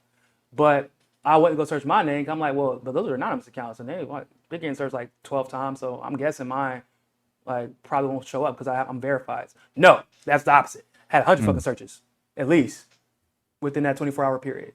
Right around the time that I got hacked, right around the time those videos went viral. Literally, I'm like, holy shit, what the hell? Because that Mint Press article was put out that day. My accounts had tried to been hacked that day. Like all of it happened within a 24-hour period. And somebody was like, yeah, a big ass. And somebody said, well, what if it's just a rogue? It's a Israel AI and Israel searching people. I'm like, that does not make me feel better. Yeah, right. They're targeting that you. Means, AI. that means they're targeting me with AI, and they have certain triggers specifically. And that would also mean that if they're getting people's government name, like obviously my government is different because I'm a content creator, I'm a personality, and literally it pops up when you search me on Google. Political personality, okay, or media personality. There are people who have none of their information on the internet, or at least publicly available on X, and except the fucking verification company that Elon partnered with, which we all know is owned by Israel and ran specifically by Unit 1800. Or 8200, excuse me. Yeah, 8200, right. Which would mean Elon gave these motherfuckers our information. He's letting them abuse it and letting them run an AI to target us. Yep. That's scarier. Yep. Because I'm like, well, how much information do they get? Because you got to think about what they're, if you, like, I would tell people, like, use a passport. Don't use your license. Don't use your state ID. Because I understand like everybody has to, to some degree, if you're a professional, you have to have X. I understand that. But if you use your state ID, you're cooked. Because now they got everything. There's no, especially if it's recently updated. You're saying like when you're trying to like verify your account. Verify your identity. If you upload, right, yeah. Yeah, if you have a passport, use that. If you have a military ID, use that. But if you use the shit with they know you're an organ donor. They know what blood type you got. They know your address. Because everybody had to recently go to real IDs, right, to vote. Yeah. Okay. That means basically, for the most part, everybody's ID more or less is up to date. Yeah. Which is terrifying. Because, Israel has this habit of, their missiles just accidentally fucking slipping out of their systems and bombing civilians who disagree with them. It's just a fucking coincidence. And especially journalists. I don't know. It's like we must have like magnets in our microphones or some shit. Like, because you know, our and the magnet must just true north must be Israel, cause Lord It goddamn always baby is. Jesus. It always 'Cause is. I don't know how these bombs keep finding, you know, journalists, and the magnets are so strong that they even fall on the families of the journalists when the journalists aren't in the house. Isn't that just insane? That's a strong ass magnet. So yeah, Hmm. that's what happened, man. It was, you know, bro. My mom texted me. She's like, Nico, stop playing. I'm like, what? What are you talking about? It's like that video you posted. I'm like, Mom, I'm not playing. I'm like, I wish I could tell you that I was joking. Like, I know I said it in the joke. Yeah. Now I'm not playing. Like, I'm dead ass serious. Well, you did Because the you right know, thing that you made a video about it. You shared, you let people know what was going on. And, you know, the silver lining, I think, in all this is that at least you know you're being effective with with yeah. what you're doing. And it made other content creators start to look themselves up, and they were Yeah. featuring, like, maybe if it wasn't that day, maybe 2 days later after they had a viral video or a viral tweet about Iran, Right. like they started. And so I'm like, because I really, that was the other reason I did it, because Yeah. at that point people had with the Mint Press article, because they were just working off the information that they had available at the time. They thought it was just the anonymous small accounts that were being targeted. Maybe they're just trying to find those people, because you know, we know they like to do FBI fucking raids out of nowhere. It was just Yeah. there was the police raided a young woman's house in the UK recently for criticism of Israel. Yeah. So we know but no one thought that it was big accounts getting targeted too, Yeah. until I did the video and everybody started looking up themselves Yeah. up. Because Yeah. like, don't get it. We can all get touched by Hmm. Israel. Like, that is reality that we live in today. Like, I don't like to make my family nervous about that shit. I don't really talk about how much that the Israel question is a problem. Like, because I don't want them to worry about it. But like, I had to do that video because the moment that you stay quiet, they're waiting for that shit. Hmm. They're waiting so that they can. So they hoping them Charlie Kirk messages in Candace Owens conversations don't get leaked. They don't want people to even know that you are questioning them and that you are worried about your life, because then they can just put it on somebody else and call it a conspiracy and da da da da. You know, they can Tyler Robinson your ass. Yeah. Well, it's like Rosa Luxemburg said, the most revolutionary thing that you can do is always to loudly and defiantly proclaim what's happening right now. You know, speak it out, and yeah, it's good. Same, you know, the same thing happened whenever I was one of the co-founders of the DNC fraud lawsuit, and the first thing I did was I recorded every step of that process.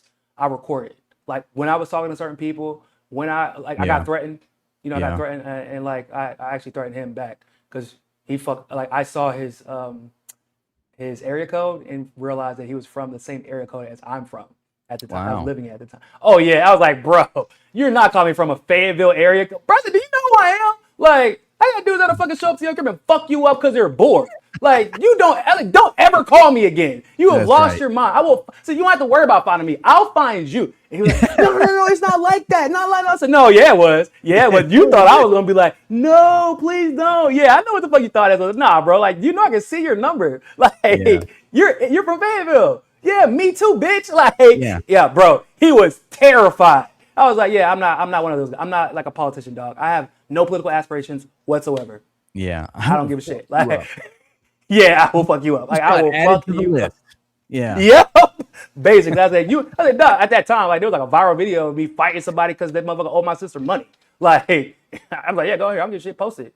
Like, Yeah. this was back then. So like, I'm like, yeah, I don't care. Like, I will Yeah. fuck you up and then tell everybody I did it right here on YouTube, dog. And his I whole love that, and tone, we need that everything energy, changed. Nico. We need that more of that energy. I just like, you know, I don't care. I love that. I feel that, and you know, I feel that We do need same it. Like, passion. You know. we're on the precipice of revolution. Yeah. Like, we are right here. Yeah. And we need more people who don't give a fuck. Yeah. Like, we need more people that are like, yo, I will punch you in the fucking throat right now. Like, And it's because we give a fuck. It's because we give a fuck Exactly. about human values and morals and human dignity and all these bro, things. I added what's that? Andrew Tate's punk ass. Like, I was like, bro, I said, bro, we can meet in the cage. I added him. I was like, yo, we can meet in the cage. Because you talking shit and like you just got your ass busted in a boxing match for like an old dude and you over here talking about how much you train, how much you are ready for action, and it wasn't even close. He got I said, clocked. give me 6 months. Yeah, I said, give me 6 Yeah. months, bro. We can get in. I said, I want boxing gloves. I want to get in a cage with your ass. I want all body parts available to fuck you up and show everybody how much of a bitch you actually are. Yeah. Because I hate these fake ass hyper masculine fuckers that are really God. closet gay. Like that dude's he closet gay. That boy got Oh, Lindsey Graham all over his face. Maybe figuratively, probably literally. But like I hate that shit. I hate the fake tough guy shit because like I've been around people who have been desperate enough and are like people ask me and my brother like, yo, cause we've been in way more fights than I care to admit. And they like, yo, how are y'all like this? Like always, if we perceive it as a threat when we're growing up, we're fucking that individual up or those people up. And we're like, oh, because we have this heightened sense of alertness because of our upbringing. Because like that's how it was. Like you can be in a fucking brawl because of the outcome of a basketball game. And you just had to live with that reality if you want to play outside. But you couldn't lose a fight because now everybody thinks you're a bitch, and now you look like a mark, and now people are gonna fuck with you in school, and they're gonna fuck with your siblings, and like it's like shit rolls downhill. So guess what we had? We spent a lot of our time like fighting each other, so we wouldn't get beat up on the street. Yeah. That's what we did with our free time. I'm talking about throwing blows at each other, so we wouldn't get beat up on the street. That's how we grew up, and that's what I'm saying. Like right now, when I said we're on the precipice of revolution, because that's kind of how we all feel like we're living. It's we don't know when shit could pop off, and we got fake tough guys like fucking like Andrew Tate pretending like they're about shit and convincing this sect of a movement that may otherwise be a part of this class consciousness that we're trying to that we're trying to build. Absolutely. And turning them into fake tough guys. Yep. That's what's happening. That's a great way of putting it. It's like they're pigeonholing. It's like they're herding them into the wrong direction. It's like, no, these people are reactionaries. You know, Andrew Tate is, of course, a shining example of that. He's the fucking worst. Like, I can't stand him. Officer Tatum. Oh my God, that guy. Bro, I can't. What a clown. Stand. He's the one that said, "Oh yeah, I went to Israel and I only got spit on one time. We loved it. It's great." Bro, that shit was like, oh, that's your king. That's your king. Spit on me, but just once. Spit on me just one time. Maybe think you don't want to do it, Daddy. It's how alpha male of you. They only made me spit think on you don't want to time. spit on me, Daddy. Like, what the hell? I can't. When he said that shit, bro, when he was telling that story, I said, is this satire? Cause his face was. He said, they say they like spit on us. Let me tell you something. We only got spit on one time, and somebody apologized for that individual's behavior. It's like he's trying to refute the stereotype, but he only plays into it. You know, he's only promoting it, bro. It's like he was getting so bad. You remember when he was getting pissed because he wasn't getting the money that everybody else was getting? He said, y'all say I'm getting paid? I'm not getting paid. What the fuck? He was so bad. He's like, how much they get? Hold up, they're getting paid to come? What the heck? Like, yeah, bro, you're still black. Like, you're still black. Yeah, that meme that, like, you guys are getting paid? I don't think any of them got paid, though.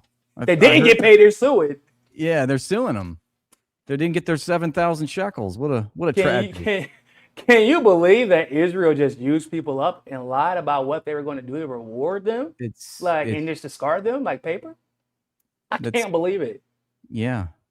It's so not in line with their behavior. Yeah, that's not Israeli values. What a shocker. I thought y'all good little boys was going to get some. That shit is hilarious. That was like, y'all really thought that? Because I'm sure people were going hard. Because we all know what that was really about, right? That was about the lead up to this shit.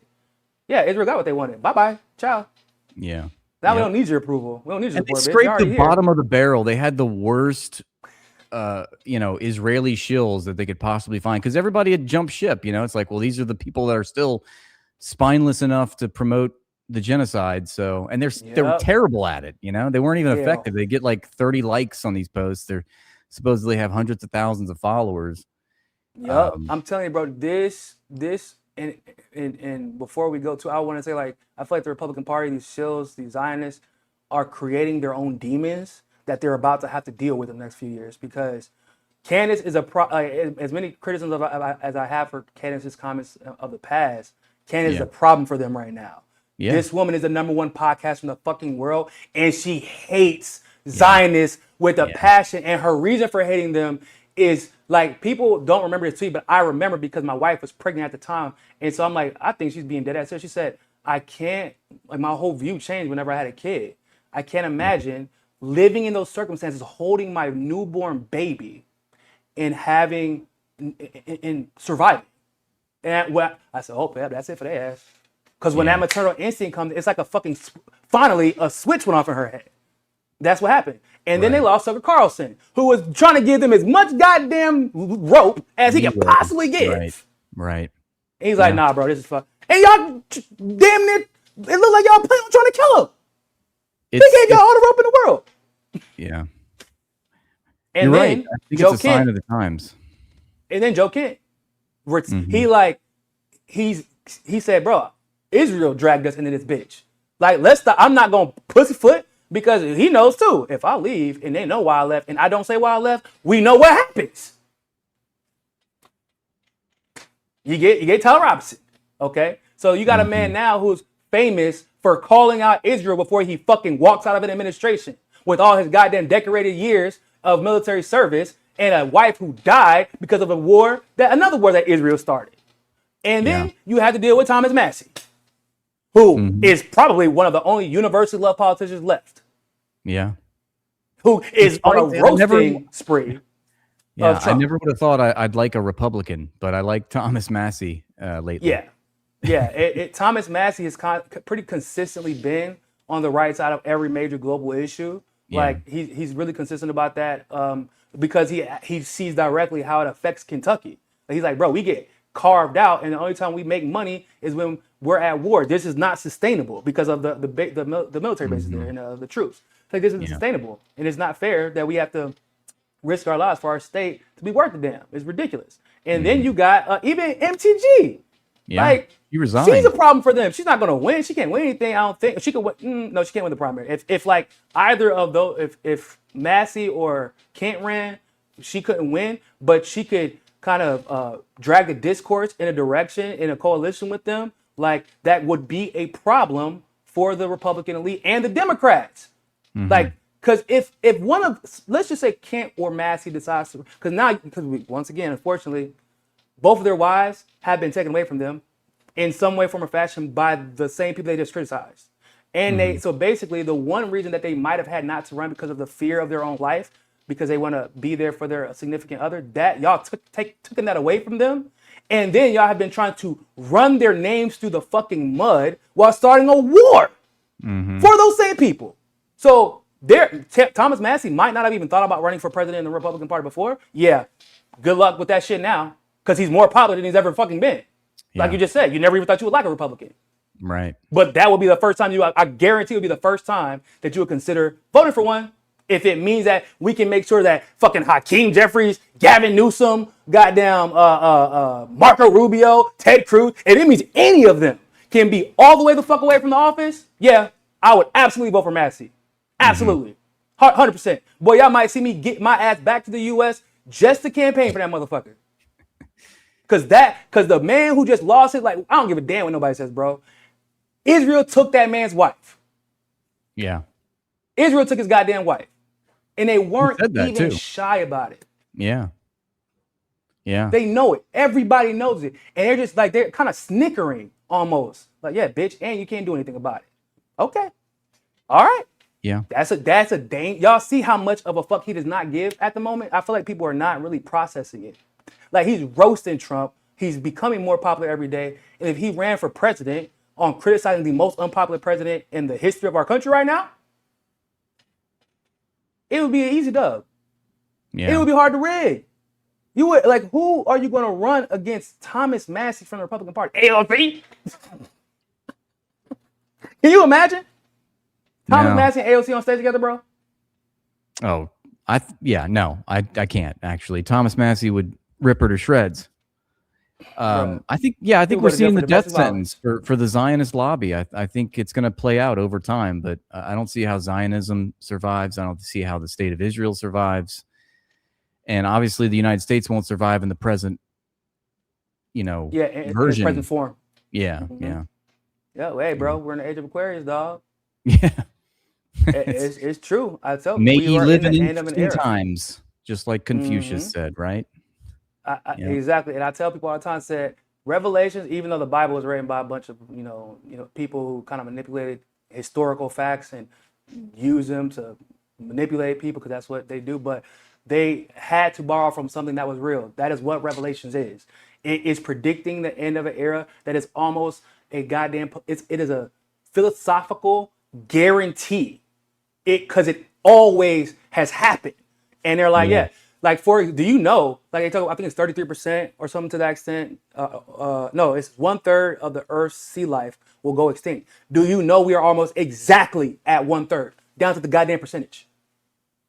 They I say did not know that. they say the food will start being poisoned, will start being too poisonous to eat. I like Where we at? microplastics. I don't know. I think they get a bad rap. Thanks, Obama. Right? Like, bro, they talk the earth will be scorched by the sun. The smog will it will be too small to like, bro. Do you know why all those factors all of a sudden cause this revelation? Everybody thinks of it as a negative thing, but it's because all of a sudden I can't fish.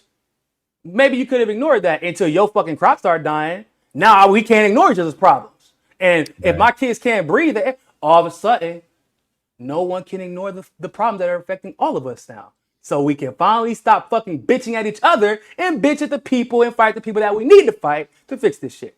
That's why Revelations is a philosophical, political certainty, and that's why the Bible uses it, because every single culture talks about this inevitability. Mm-hmm. That's why, and it's happening again, because it's almost right on cue every 2,000 years. It happens every single time. And that's why the US is dumb as shit, because it happens usually to the biggest empires. And the US isn't even an empire that has existed that long. And you're like, yeah, We're man, yeah, we're gonna do we're in something our that Rome. Go 250th ahead. year. Yeah. Yeah, It's 250. Yeah, it was 250, right? Yeah. yeah. 250 is This year. baby, guys. Like Mm-hmm. we're toddlers, if that, if we can even say that.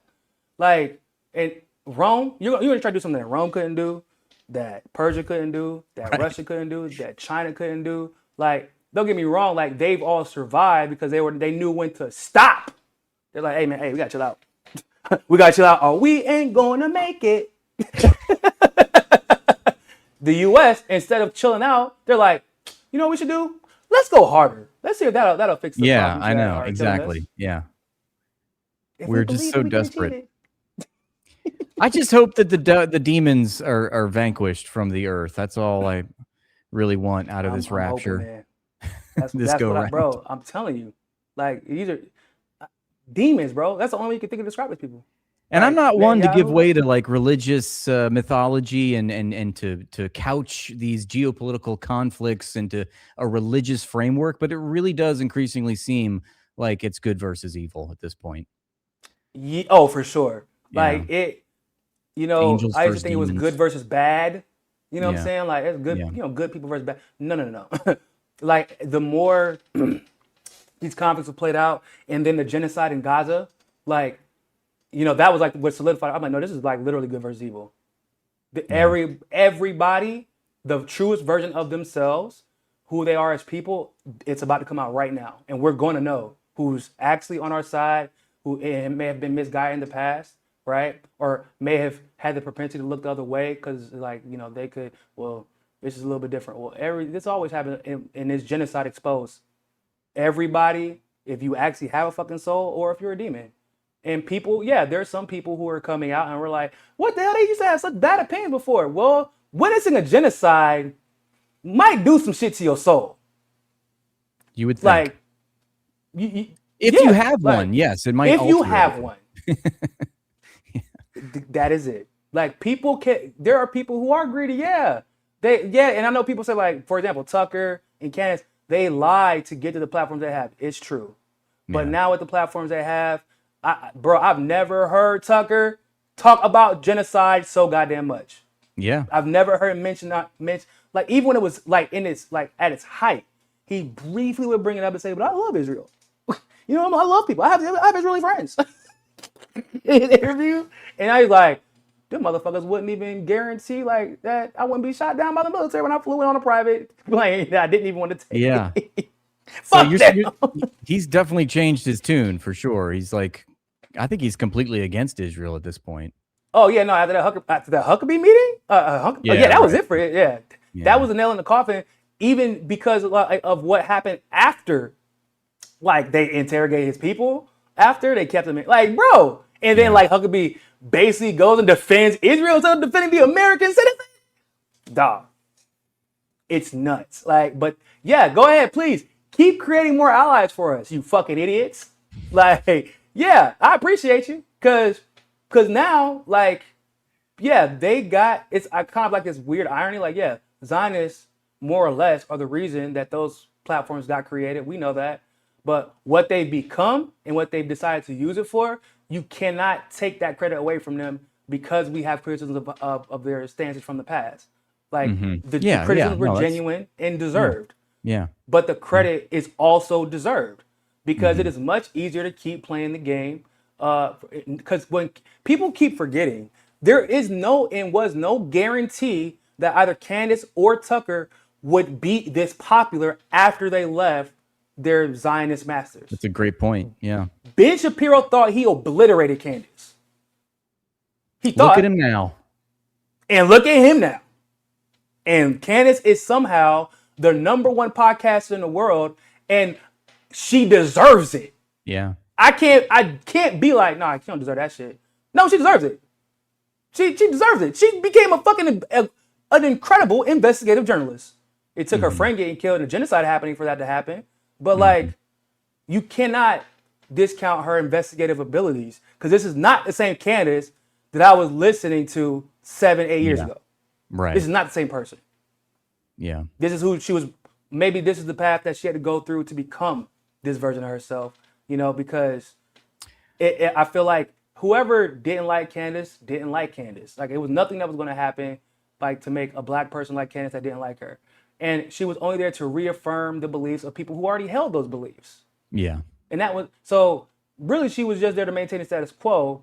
Yeah. And she didn't do as much damage as people think that she did because she was never put in a position to be allowed to do as much damage or help as much as her Zionist, really, or Zionist white counterparts. Because we saw the way that she was treated by Ben is not the same that the rest of the staff has been treated. And everybody knows she got treated the way, though he was talking sort of pocket about her, the way that he was, because she was black. Like, yeah, 100%. Yeah. So, you know, we gotta, like you said, bro, like it's, the truth is that important. They wouldn't like literally be saying like, yeah, we can't guarantee that we're gonna advise our military that you're coming. Like what? That is not. Like what? Hold up, bitch. But they're not gonna attack me, right? Mm-hmm. Why don't you just let them know? Like just, hey, you know, you're in because they're Israel's fucking 7 front war is what they always say, right? Or some shit like that. I think it's 8 or 9 up now at this point. Who fucking knows, right? Shit. And that's not even including the secret where they be fighting behind closed doors. So, yeah, like, I need y'all to let your military know because airspace, that shit's, every military needs to know what's going on with their airspace. That is normal. And they're like, yeah, you know, well, we might tell them, we might not. Who knows? Well, no, I need y'all to tell them because y'all missiles, once I'm a journalist, right? And some magnets, you know, and them crazy magnets that we got on us, whatever one of the bitches ends up on my plane. You know, yeah. So, yeah. Good luck. Yeah, that's insane. It's crazy that, you know, we're at the point where like genocide is the dividing line, the litmus test for where we're going. Like, which side are you on? You know, and it's like I find myself aligning with people that I don't share their same political beliefs, but I am 1,000% in their corner because they're opposing the active genocide that's happening. They're opposing the Zionist capture of our government. So they have my critical support and solidarity, you know, because I think that's the most important thing. That's the principal contradiction. That people are learning, everybody's becoming aware of this really important antagonism in our society. And we all must, you know, if we're going to move forward and progress as a human civilization, we've got to take care of this really big problem. And we got to put aside right, left, you know, psyop style disagreements. And we have to all understand that we're all And we've all been at one point victims of the same psyops, the same propaganda. We are all victims of and limited by our personal experiences. So like that's true for everybody. I loved Obama when I was 17 and 18 years old. I thought he was the best thing ever. Good God, how I hate this man now. Yeah. Would it be fair for somebody? And I was, politically awake, I thought I was. I was. And I genuinely believed I was. So, based off of the information that had presented to me and based off my own personal experiences. Yeah. So, would it be fair for somebody to say, like, you can't be right on the issue today because you loved Obama when you were 18? No, that's no. ridiculous. I mean, it's silly. People are all on their own political journeys, and I think the problem I have is people that are presented with new information, but they don't amend their conclusions. They still that's the ego. Regress back to their original. Ego. Yeah. Because to admit that you might be wrong on one significant political issue would be to admit that you could be wrong on all of them. Yeah. And that's your entire, and then they literally start to question themselves as people. Yeah. Like they have, like there's layers and layers and layers to that comes with admitting that you could be wrong on a major political issue. Like it's. Yeah. I think that's what like Tucker was going through with Israel. What's that? I think that's what Tucker was going through with Israel at first. Like he's like, bro, if I'm this wrong about Israel, like I could be. Cause I thought I was waking up, but if I was this wrong about Israel, well, how much shit am I getting wrong? I think that's what took them so long to get to the ultimate fuck Israel position. Like, he's done a 180. Yeah, having your people detained will do that shit. Right. It's crazy. Like but that's what happens, man. You gotta be able to look yourself in the mirror and be like, I could be wrong about everything I'm doing up until this point, and I'm okay with it. Yeah.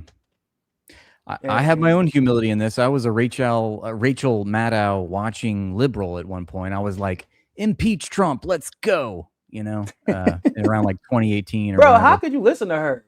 Like, even if I don't know. It's not my proudest moment, okay? I was on my liberal journey, Hey man, I watched TYT faithfully back in the day, man. Yeah. So like we right here with each other, my dog. We right here. Right. That shit's basically the same goddamn thing.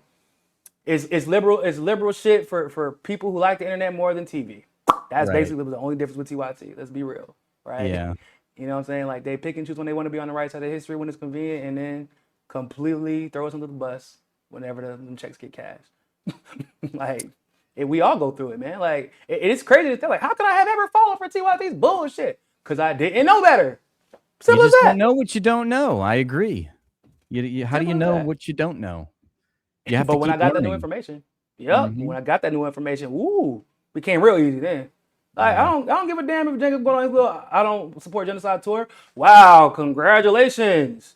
You literally achieved the bare minimum standard for being a decent human being. That's right.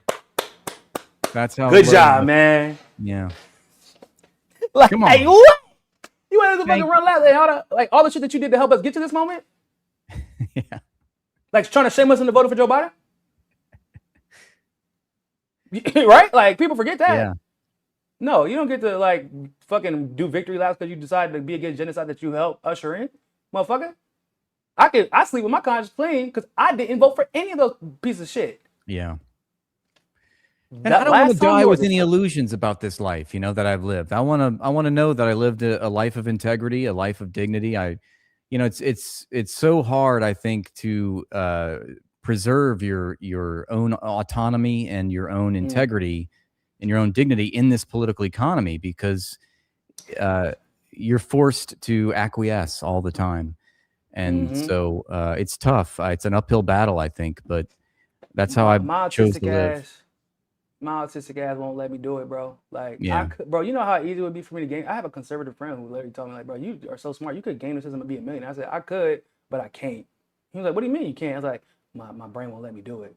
What do you mean? Because I can't. I will have to lie to y'all. I will have to lie to myself. And then I have to continue to maintain those lies in this facade. Like, I cannot physically bring myself to lie. Like, I don't want to be able to do it. But I'm telling you also, I can't do it. Yeah. Like if it's wrong, it's wrong. If it's right, it's right. And I'm gonna say that shit because I got diarrhea of the mouth. Yeah. Like, I think you're right.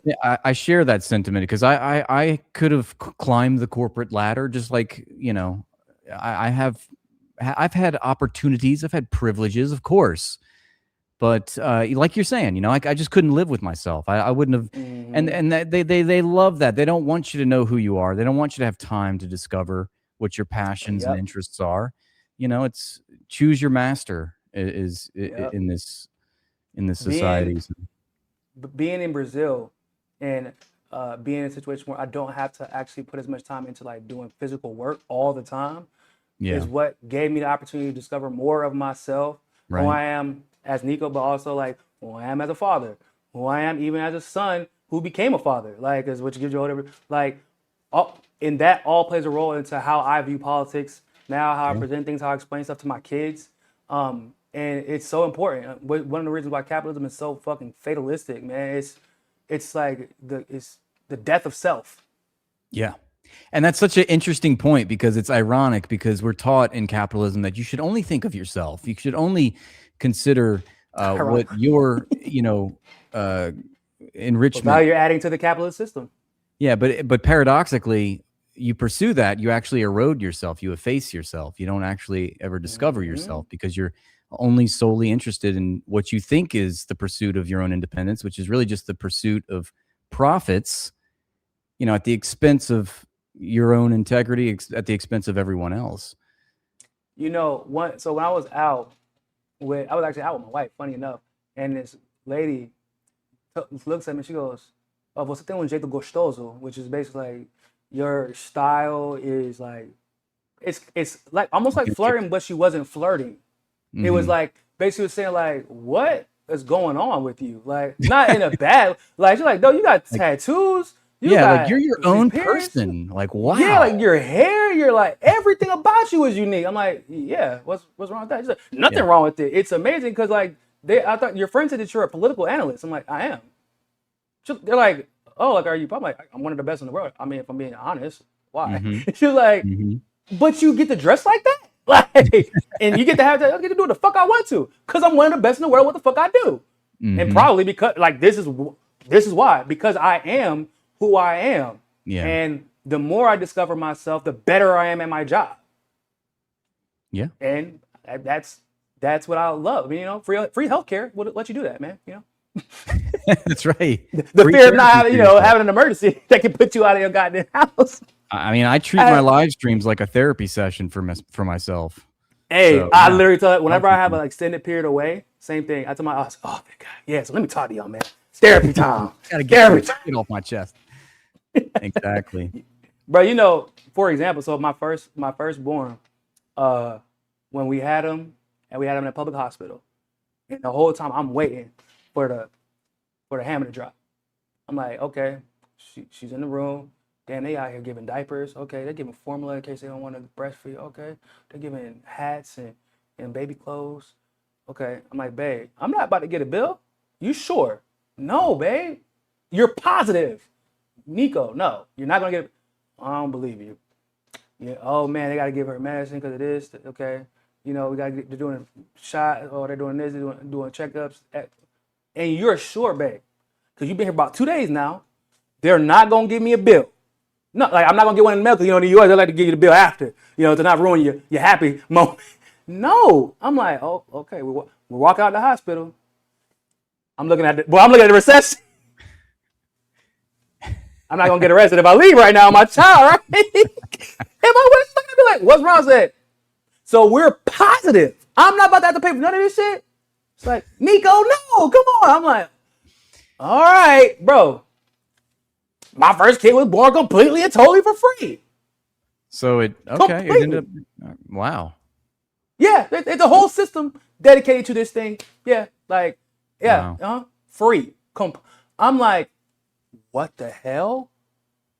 Oh my God, wait till I tell my friends. They're going to be so pissed. Because then every kid that I know every friend that I have that isn't in the military, right? They're all still paying bills from the kid they had 7, 8, 9 years ago.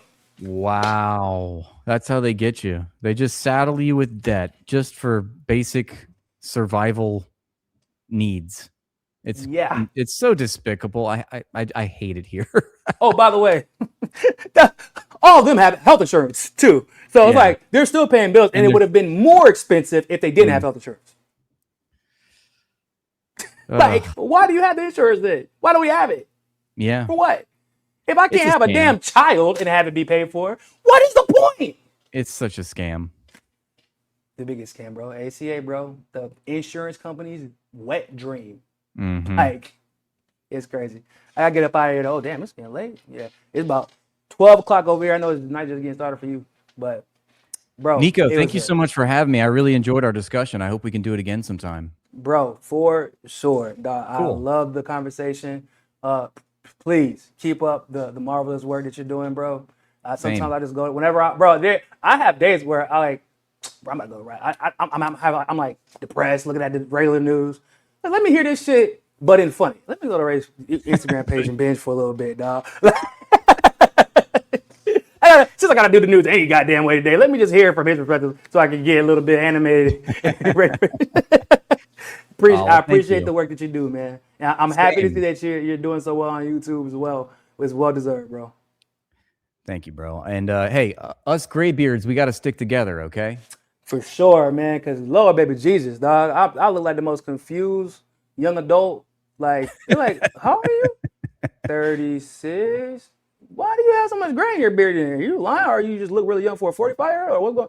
Nope, I've had gray in my beard since I was 26. Well, you don't even look 36. I think it's a good look. All right, I like to flaunt my grades. I'm proud of them. I I'm love 'em. 39, so Bro, you know what I mean? People like, people like will speak in Portuguese, think that I don't, because like if I'm with my American friends or my English friends, they think I'm, well, I say they think I'm a gringo. I am one, but they think I don't speak Portuguese. So they're like, why does he dye his beard like that? I mean, it looks really cool, but it looks so fake. I'm like, this is my real goddamn hair. Oh, you understood? Yeah, motherfucker, this is my real hair. Well, it looks really cool. Like, how did you get to do that? I'm like, I woke up. Oh, I had a kid. life happens. Life. Yeah. I like to think it's It's a wisdom. good thing. I like to think that. You know what I'm saying? But it's probably Yeah. stress. Appreciate you, man. Tell everybody where they can find you at for everybody, for the people who aren't following you yet. Yeah, I'm on mainly on YouTube streaming these days. I just got banned on Twitch for 2 weeks for some bullshit, but I'll be Stay back. catching bands. But no, Catching bands. yeah. It's I guess it's not really a ban, it's more like a suspension, but I'll be back. But yeah, you can find me on YouTube. I'm at Rathbone with an extra E. It looks like Rathbone E because every time they ban me, I just add an E to the next to the page for the next account. So yeah, that's basically it. Man, that really is really of you, man. Is every time they call something genocide, you just change the definition of it, or they call somebody anti-Semitic, and it's not really anti-Semitic. You just change the definition of anti-Semitism, right? Yeah. You just add an E. Just add an E there. Learn from the best, man. I appreciate you for everybody else. Thank you all so much for tuning into this live stream episode for the People Podcast. Don't forget to like this video, share this video, leave a comment below, and you can support the show on Patreon. You can become a premium YouTube subscriber. But of course, as always, we always appreciate anybody who just shares, so that helps just about as much as anything else. And other than that, always remember, more than anything else, find your balance. Peace.